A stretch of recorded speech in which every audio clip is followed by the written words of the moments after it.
வணக்கம். மீண்டும் பத்திரிகைகளோடு சந்திப்பதன் மகிழ்ச்சி. என்றும் தாயகத்திலிருந்து வெளியாகி இருக்கும் உதயன் விளம்பரி தினக்குரல் மற்றும் ஈழநாடு பத்திரிகைகளோடு உங்களை சந்திக்கப் போகின்றோம்.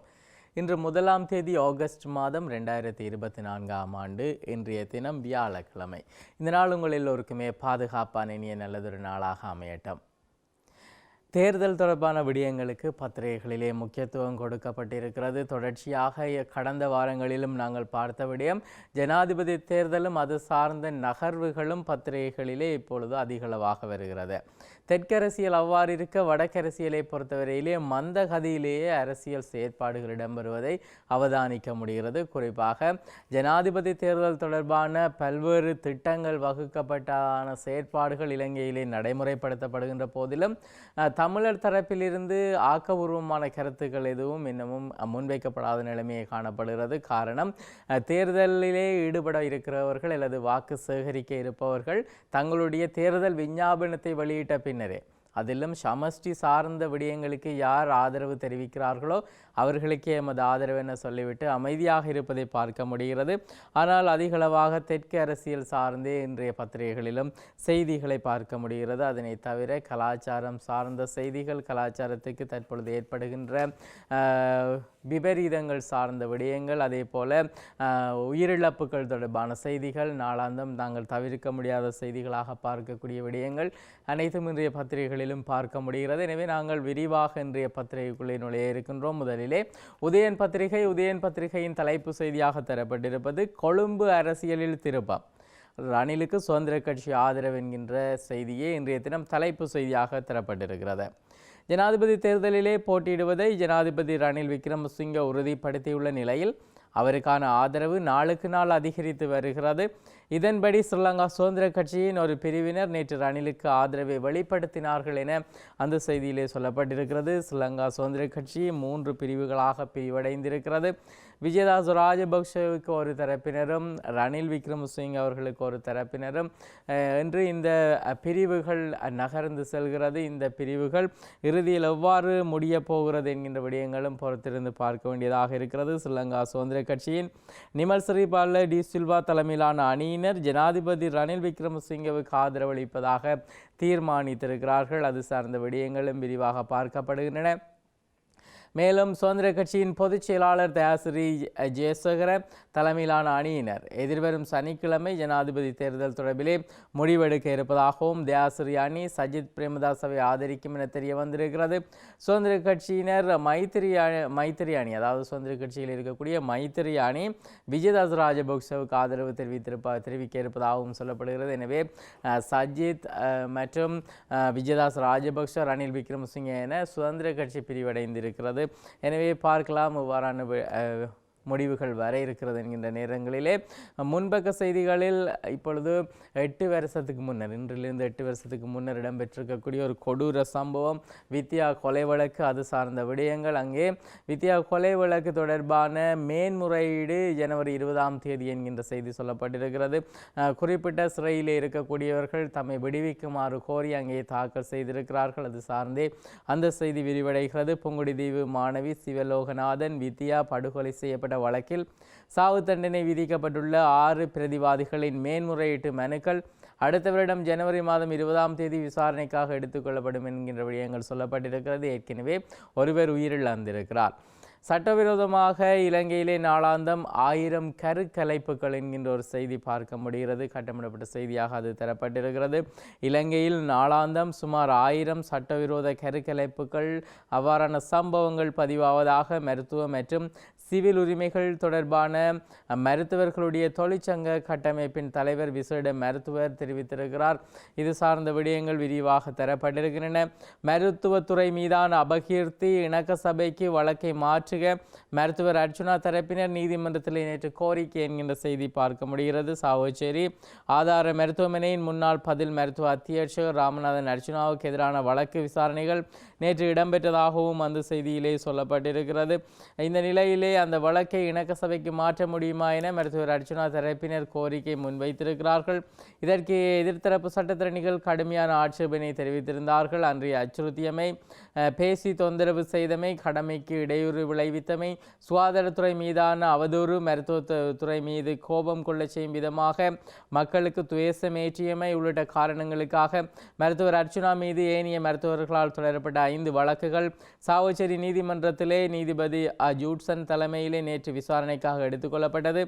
மருத்துவர்கள் கடமை நேரத்திலே வெளியில் செல்வதை தடுக்கும் முகமாகவே மருத்துவர் அர்ச்சுனா செயற்பட்டார் என்றும், மருத்துவர்கள் கடமை நேரத்திலே தனியார் மருத்துவமனைகளிலே பணியாற்றிவிட்டு மேலதிக கடமை என்ற பெயரிலே மக்களின் வரி பணத்தை கொள்ளையிடுவதையும் மருத்துவர் அர்ச்சுனா வெளிக்கொணர்ந்திருந்தார் எனவும் அர்ச்சுனாவின் சார்பாக முன்னிலையாகிய சட்டத்தரணி நீதிமன்றத்திலே தெரிவித்திருந்தார். அத்துடன் 2 தரப்பினரும் மருத்துவத்துறையை சார்ந்தவர்கள் என்பதால் வழக்கினை இணக்க சபைக்கு மாற்றுமாறும் அவர் மன்றத்திலே சமர்ப்பணத்தை முன்வைத்ததாக அந்த செய்தியில் குறிப்பிடப்பட்டு அந்த செய்தி விரிவாக செல்வதை பார்க்க முடிகிறது. இதனிடத்திலே எரிவாயு விலை மாற்றமில்லை என்கின்ற செய்திகள் தரப்பட்டிருக்கின்றன. உடுப்பிட்டி படுகொலை, இறந்தவரின் மனைவியும் இன்னொருவரும் கைது என்கின்ற செய்திகள் தரப்பட்டிருக்கிறது. அதாவது உடுப்பிட்டி இமியானன் வடக்கு பகுதியிலே சரமாரியான வெட்டு தாக்குதலால் படுகாயமடைந்த குடும்பத் தலைவர் ஒருவர் அண்மையிலே உயிரிழந்திருக்கிறார். அந்த நிலையிலே அவருடைய மனைவியும் பிரிதொருவரும் பல்வெட்டித்துறை போலீசாரால் பிரதான சந்தேக நபர்களாக கைது செய்யப்பட்டிருக்கிறார்கள். கோழிகளை மொத்தமாக வாங்கி விற்பனை செய்து வந்த குறித்த குடும்பத் தலைவரின் வீட்டுக்கு வழமை போல ஜூன் மாதம் 1ஆம் தேதி அதிகாலை 3 மணி அளவிலே வாகனம் ஒன்றிலே கோழிகள் கொண்டு வரப்பட்டன. அவற்றை இறக்கிய பின்னர் வாகனம் சென்று விட்டதால் வீட்டு கதவை பூட்டிவிட்டு குடும்பத் தலைவர் வீட்டுக்குள்ளே சென்றிருக்கிறார். இதன்போது வெளியே ஏதோ அசாதாரணமான சத்தம் கேட்டதை அடுத்து அந்த குடும்பத் தலைவர் வீட்டுக்கு வெளியே சென்று பார்த்தபோது அவர் மீது சரமாரியான வாள்வெட்டு தாக்குதல்கள் நடாத்தப்பட்டிருந்தன. அவர் கூக்குரல் எழுப்பிய சத்தம் கேட்டு குடும்பத் தலைவரின் மனைவி வெளியே வந்து பார்த்தபோது அவரிடமிருந்த தங்கச் சங்கிலியை தருமாறும், இல்லையேல் அசிட் வீசி தாக்குதல் நடத்துவோம் என்று மிரட்டி 3.5 பவுன் தங்கச் சங்கிலி கொள்ளையிடப்பட்டதாக போலீசிலே முறைப்பாடு செய்யப்பட்டிருந்தது. இதை அடுத்து அந்த கொள்ளையர்கள் மோட்டார் சைக்கிளிலே தப்பிச் சென்றதாகவும் தெரிவிக்கப்பட்டிருந்தது. உயிருக்கு ஆபத்தான நிலையிலே சிகிச்சை பெற்று வந்த அந்த நபர் சிகிச்சையின் போது அண்மையிலே உயிரிழந்திருக்கிறார். இதனை அடுத்து போலீசார் மேற்கொண்ட விசாரணையிலேயே இறந்தவரின் மனைவியும் பிரிதொருவரும் கைது செய்யப்பட்டிருக்கிறார்கள். உண்மையிலே நகைகள் கொள்ளையிடப்படவில்லை என்றும், நகையை கொள்ளையிடுவதற்காக இந்த கொலை நிகழ்ந்ததை போன்று காண்பிப்பதற்காக பிரதான சந்தேக நபர்கள் முயன்றிருக்கிறார்கள் என்றும் போலீசார் தரப்பிலே இப்பொழுது விசாரணைகள் மூலமாக வெளிக்கொணரப்பட்டதாக அந்த செய்தியில் தரப்பட்டிருக்கிறது. மேலும் செய்திகளிலே பேருந்திலே வைத்து நகைகள் திருட்டு என்கின்ற செய்தி தரப்பட்டிருக்கிறது. யாழ் நகர பகுதியிலே பேருந்து ஒன்றுக்குள் வைத்து 11 பவுன் நகை திருடப்பட்டதாக அந்த செய்தியில் சொல்லப்பட்டிருக்கிறது. இதனிடத்திலே யாழ் பல்கலைக்கழக ஊழியர் ஒருவர் தவறான முடிவெடுத்து உயிரிழந்திருக்கிறார். அதே போல பாலாவி பகுதியைச் சேர்ந்திருக்கக்கூடிய 20 வயதுடைய இளைஞர் ஒருவரும் தவறான முடிவெடுத்து உயிரிழந்திருக்கிறார்கள். இந்த செய்திகள் இப்பொழுது பத்திரிகைகளிலே அதிகளவாக பார்க்கக்கூடிய செய்திகளாக அமைந்திருக்கின்றன. இது குடும்பத்தினருக்கு துயரமான செய்தியாக அமையும். அதே நேரத்திலே ஹமாஸினுடைய உயர்மட்ட தலைவர் இஸ்மாயில் ஹனியே படுகொலை செய்யப்பட்டிருக்கிறார். இஸ்ரேலுக்கு எதிரான நகர்வுகளுக்காக சர்வதேசத்தை அவர் ஒருங்கிணைத்ததாகவும் சுதந்திர பலஸ்தீனத்தை அங்கீகரிப்பதற்கு ஐநா சபையிலே அவர் செயற்பட்டதாகவும் அந்த செய்திகளிலே குறிப்பிடப்பட்டிருக்கிறது. அவருக்கு வயது 61. அங்கே நடத்தப்பட்ட ஏவுகணை தாக்குதலிலே அவர் கொலை செய்யப்பட்டதாக அந்த செய்தியில் தரப்பட்டிருக்கிறது. இதனிடத்திலே ஒரு குழந்தைய நிலையிலும் முதியோருடைய சடலம் மீட்கப்பட்டிருக்கக்கூடிய செய்திகளும் இன்றைய உதயன் பத்திரிகையின் முன்பக்கத்திலே தரப்பட்ட செய்திகளாக அமைந்திருக்கின்றன. தொடர்ந்து உதயன் பத்திரிகையின் உட்பக்கத்தில் இருக்கின்ற முக்கிய செய்திகளிலே தேர்தல் சட்ட விதிமுறைகள் சரிசமமாக நடந்துக்கள், தேர்தல் ஆணைக்குழுவுக்கு ஐக்கிய மக்கள் சக்தி கடிதம் என்கின்ற செய்தி. அதனிடத்தில் சரத் பொன்சேகா இந்தியா பயணம் என்கின்ற செய்திகளும் பார்க்க முடிகிறது. இந்த தடவை தேர்தலில் அவரும் போட்டியிட இருக்கிறார். வெறுமெனவே சஜித் பிரேமதாசவினுடைய வாக்குகளை உடைப்பதற்காகவே இவர் களமிறக்கப்படுகிறார் என்கின்ற செய்திகள் சொல்லப்பட்டிருக்கின்றன. கட்டுப்பணம் செலுத்தி இருக்கிறார் சஜித், அது சார்ந்த செய்திகள் தரப்பட்டிருக்கின்றன. பதில் போலீஸ் மா அதிபர் நியமிக்கப்பட வேண்டும், தேர்தல் ஆணைக்குழு எடுத்திருக்கக்கூடிய தீர்மானங்கள் தொடர்பான செய்திகளும் பார்க்க முடிகிறது. அதே நேரத்திலே வலமுறை பத்திரிகையை பார்க்கலாம். தலைப்பு செய்தியாக தரப்பட்டிருப்பது சுதந்திரமான தேர்தலுக்கு ஜனாதிபதியே பொறுப்பு, வேட்பாளர் என்பதால் பொறுப்பிலிருந்து விலக முடியாது, தேர்தல் ஆணையாளர் நாயகம் தெரிவித்திருக்கக்கூடிய விடயங்கள் தரப்பட்டிருக்கின்றன. அதாவது சுதந்திரமான மற்றும் நியாயமான முறையிலே தேர்தலை நடத்தும் சூழலை ஏற்படுத்தி கொடுக்கும் பொறுப்பு ஜனாதிபதிக்கு காணப்படுகிறது. வேட்பாளர் என்ற காரணத்தால் அவரால் அந்த பொறுப்பிலிருந்து விலக முடியாது என தேர்தல் ஆணையாளர் நாயகம் சமன் ஸ்ரீ ரத்நாயக தெரிவித்திருப்பதாக அந்த செய்தியிலே சொல்லப்பட்டிருக்கிறது. இதே நேரத்திலே முன்பக்கத்தில் இருக்கக்கூடிய இனிய செய்திகளில் ஜனாதிபதிக்கு எதிராக தேர்தல் முறைப்பாடு என்கின்ற செய்தி பார்க்க முடிகிறது. காணி போலீஸ் அதிகாரம் வழங்க முடியாது என நாமல் ராஜபக்ஷ தெரிவித்திருக்கக்கூடிய விடயம், அதாவது அடுத்த தலைமுறை அரசியலிலும் இந்த காணி போலீஸ் அதிகாரம் தொடர்பான விடயங்கள் நிராகரிக்கப்பட்டவையாகவே இருக்கிறது.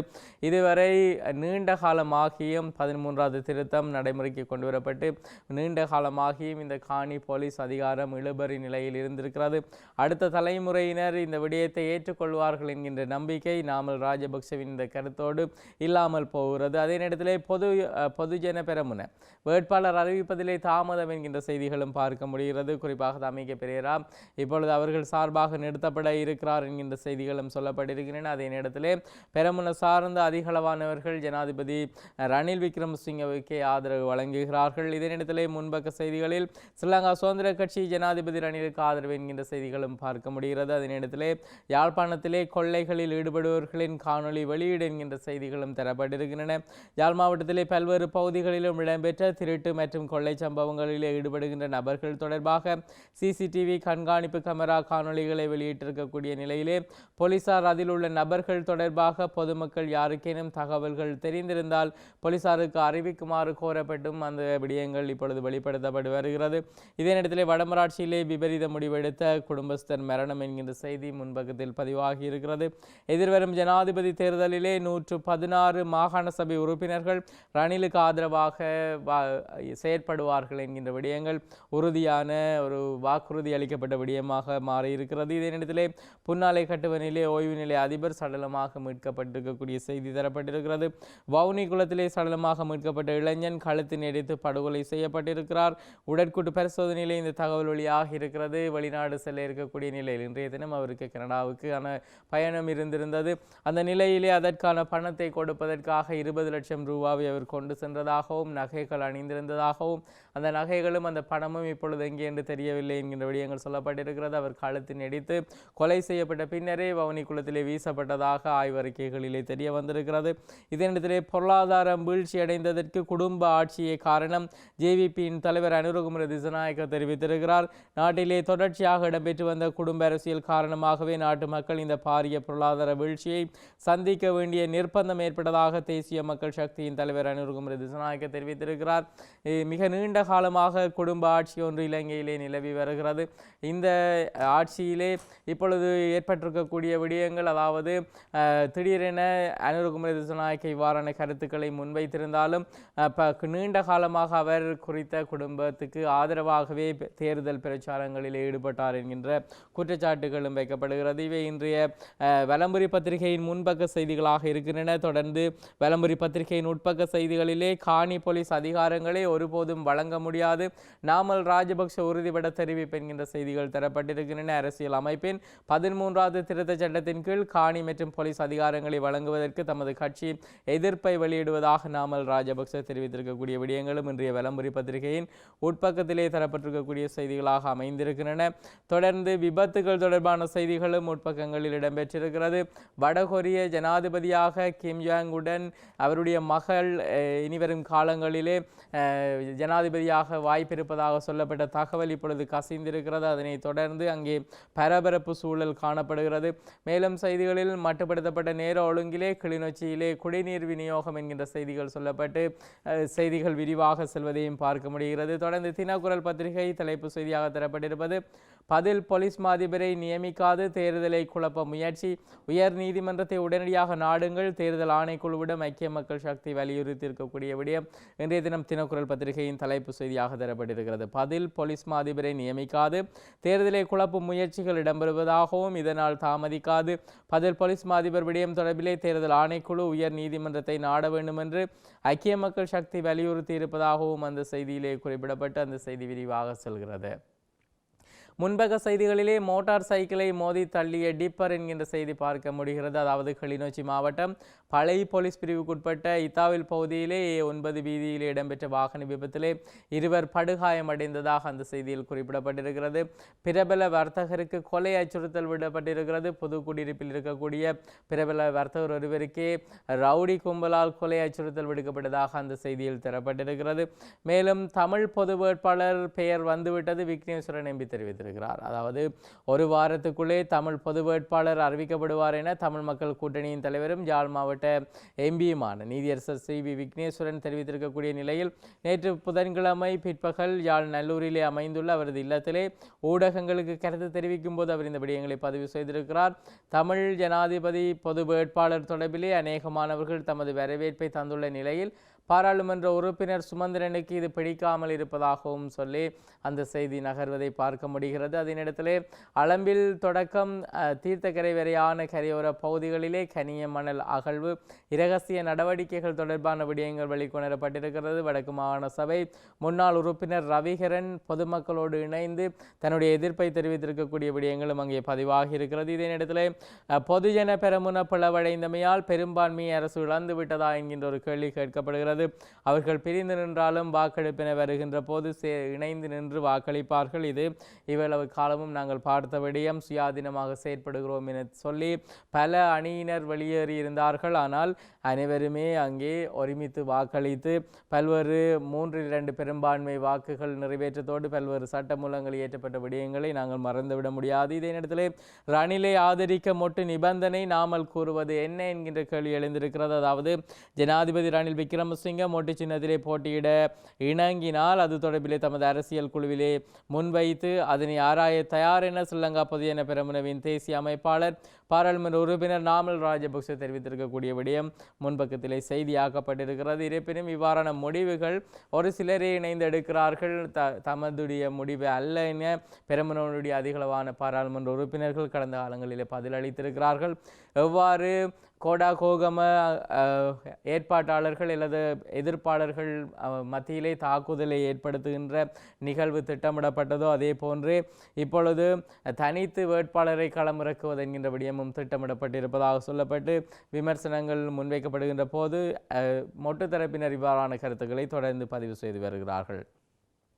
சஜித் தரப்பையும் இழுக்க முயற்சி கலந்துரையாடல்கள் ஆரம்பம் என்கின்ற செய்தி பார்க்க முடிகிறது. எதிர்வரும் ஜனாதிபதி தேர்தலிலே தன்னை பலவீனப்படுத்தும் வகையிலே அடுத்த சஜித் பிரேமதாச அணியை நோக்கி தமது கவனத்தை ரணில் விக்ரமசிங்க செலுத்தக்கூடும் என அதே அணிக்குள்ளே ஏற்கனவே பலர் கலந்துரையாடல்களிலே ஈடுபட்டிருந்ததாகவும் சொல்லப்பட்ட அந்த செய்தி நகர்கிறது. இதே நேரத்திலே வவுனி குளத்திலிருந்து சடலமாக மீட்கப்பட்டவர் கழுத்து நெடித்து கொலை செய்யப்பட்டிருக்கிறார். பிரேத பரிசோதனையிலே அந்த விடயம் வெளியாகி இருக்கிறது. அதே நேரத்திலே இரகசியமாக வந்த ஜெயசங்கர் ஜனாதிபதி ரணிலுடன் சந்திப்பு மோடியும் வருகிறார் என்கிறார் விமல் வீரவன்ச என்கின்ற செய்தி நேற்றைய பத்திரிகைகளிலும் நாங்கள் பார்த்த விடயம். கிட்டத்தட்ட 10 ஒப்பந்தங்களுக்கு மேல் கைச்சாத்திடப்பட வாய்ப்பிருப்பதாக சொல்லப்பட்டிருக்கிறது. எனவே இது இலங்கையினுடைய இறையாண்மைக்கு பாதிப்பை ஏற்படுத்தும், இந்தியாவின் ஒரு மாநிலமாக இலங்கை மாற வாய்ப்பிருக்கிறது என்கின்ற விடயங்கள் இப்பொழுது விமல் வீரவன்ச அணியினரால் வெளிப்படுத்தப்பட்டு வருகிறது. மேலும் 116 பேர் ரணிலுக்கு ஆதரவு என்கின்ற செய்திகள், அதே போல 92 எம்பிக்களுடைய வருகை தேர்தல் சட்டத்தை மீறுகின்ற ஒரு செயற்பாடு என ஆணைக்குழுவிலே முறைப்பாடு செய்யப்பட்டிருக்கிறது. கொள்ளையர்கள் தொடர்பிலே தகவல் தாருங்கள், பொதுமக்களிடம் போலீசார் விடுத்த வேண்டுகோள் தொடர்பான செய்திகள் இப்பொழுது காணொலிகள் வெளியிடப்பட்டிருக்கிறது. அதிலே காணக்கூடியவர்களை இனங்காண உதவுமாறு போலீசார் கோரியிருக்கிறார்கள். மேலும் முன்பக்க செய்திகளில் ரணிலை ஜனாதிபதியாக்க 92 எம்பிக்களும் போதுமா கேள்வி எழுப்புகிறார் மரிக்கார் எம்பி என்கின்ற செய்திகளும் இன்றைய தினக்குரல் பத்திரிகையின் முன்பக்க செய்திகளாக அமைந்திருக்கிறது. உட்பக்க செய்திகளிலே ஊழல்கள், வெளிநாட்டு ஒதுக்கீடுகள், இலங்கையை மீள முடியாத கடன் பொறிக்குள்ளே சிக்க வைத்ததான செய்திகள் சொல்லப்பட்டிருக்கின்றன. ரணில் மீண்டும் ஜனாதிபதியானால் மாத்திரமே பெரமுனவின் ஆதரவாளர்களை பாதுகாக்க முடியும் என பெரமுன சார்ந்த முக்கிய பதவிகளில் இருக்கக்கூடிய அமைச்சர்கள் தெரிவித்திருக்கக்கூடிய கருத்துக்களும் பதிவாகி இருக்கிறது. இதே நேரத்திலே மாகாண சபைக்கான தேர்தல் பழைய முறையிலே நடத்தப்படும், ஜனாதிபதி ரணில் விக்ரமசிங்க உறுதி என்பது ஈழநாடு பத்திரிகையின் தலைப்பு செய்தியாக தரப்பட்டிருக்கிறது. பாராளுமன்ற தேர்தலின் பின்னர் மாகாண சபைகளுக்கான தேர்தல் நடத்தப்படும், பழைய முறையிலேயே மாகாண சபை தேர்தல்களை நடத்த தான் எதிர்பார்த்திருப்பதாக ஜனாதிபதி ரணில் விக்ரமசிங்க தெரிவித்திருக்கிறார். இதனிடத்திலே T-56 துப்பாக்கிகளுடன் இஸ்லாமிய மதகுரு ஒருவர் கைது செய்யப்பட்டிருக்கக்கூடிய செய்தி பதிவாகி இருக்கிறது. அதாவது T-56 ரக துப்பாக்கி மற்றும் அவற்றுக்கான ரவைகள், வாள்கள் போன்றவற்றோடு இஸ்லாமிய மதகுரு ஒருவர் கைது செய்யப்பட்டிருக்கிறார். தெரிவித்திருக்கிறார். நேற்று முன்தினம் செவ்வாய்க்கிழமை இரவு மட்டக்களப்பு வாழைச்சேனை பகுதியிலே அதிரடிப்படையினர் இவர்களை கைது செய்ததாக சொல்லப்பட்ட அந்த செய்தி நகர்கிறது. கட்சியின் தீர்மானத்தை மீறுவோர் நீக்கப்படுவர் பொதுஜன பெரமுன அறிவித்திருக்கிறது.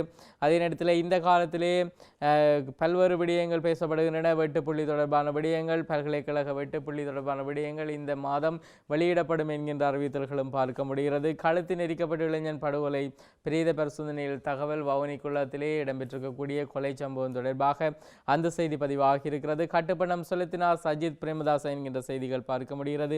ஹமாஸ் அரசியல் பிரிவு தலைவர் தாக்குதலிலே பல இலங்கை தலைவர்கள் அதற்கு கண்டனம் தெரிவித்திருக்கிறார்கள். இதனிடத்திலே 1000 கருக்கலைப்புகள் நாளாந்தம் நிகழ்கிறது. மருத்துவரின் கூட்டமைப்பு இந்த தகவலை வெளியிட்டிருக்கிறது. எனது தலைவர் மகிந்தவே, ஆனால் ஆதரவு ரணிலுக்கு பிரசுனர் ரணதுங்க தெரிவித்திருக்கிறார். என்னுடைய முன்னுதாரண மானசீக தலைவர் மஹிந்த ராஜபக்ஷவே, ஆனால் ஜனாதிபதி ரணில் விக்ரமசிங்கவே நான் ஆதரிக்கிறேன். ஜனாதிபதி தேர்தலிலே மீண்டும் ஜனாதிபதியாக அவரை தெரிவு செய்தாலே பொதுஜன பெரமுன கட்சியை பாதுகாக்க முடியும். இதை தவிர வேறு மாற்று வழிகள் இல்லை என அமைச்சர் பிரசன்ன ரணதுங்க தெரிவித்திருக்கக்கூடிய விடயங்கள் தரப்பட்டிருக்கின்றன. இவை இன்றைய பத்திரிகைகளில் இடம்பெற்றிருக்கக்கூடிய முக்கியமான செய்திகள். நாளாந்த முதியன் விளம்பரி தினக்குரல் மற்றும் இளைநாடு பத்திரிகைகளோடு உங்களை சந்தித்து வருகின்றோம். இன்று முக்கிய செய்திகளை தந்து விடைபெறுகின்றோம். விடைபெறும் நான் ஹோஸ்டனுடைய கலையகத்திலே சிவம் அவர்கள் இணைந்திருக்கிறார். மீண்டும் நாளை பத்திரிகைகளோடு உங்களை சந்திக்கிறோம். நன்றி.